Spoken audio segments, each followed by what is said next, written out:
বিসমিল্লাহির রহমানির রহিম। শপথ করিতেছি যে ছাত্রলীগের একজন ক্ষুদ্র কর্মী হিসাবে সেবায় নিজেকে নিয়োজিত রাখিব এবং দেশের প্রতি অনুগত থাকিব।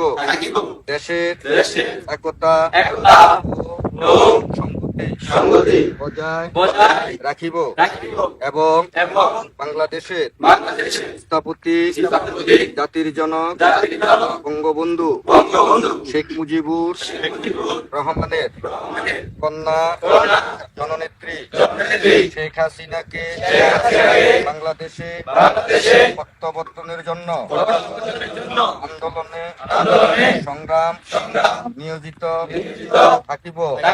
হে প্রভু, আমাকে শক্তি দিন, আমি যেন দেশের এবং মানুষের সেবা করিতে পারি।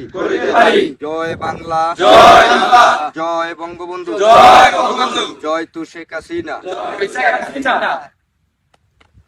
সবাইকে অসংখ্য ধন্যবাদ। জয় বাংলা, জয় বঙ্গবন্ধু।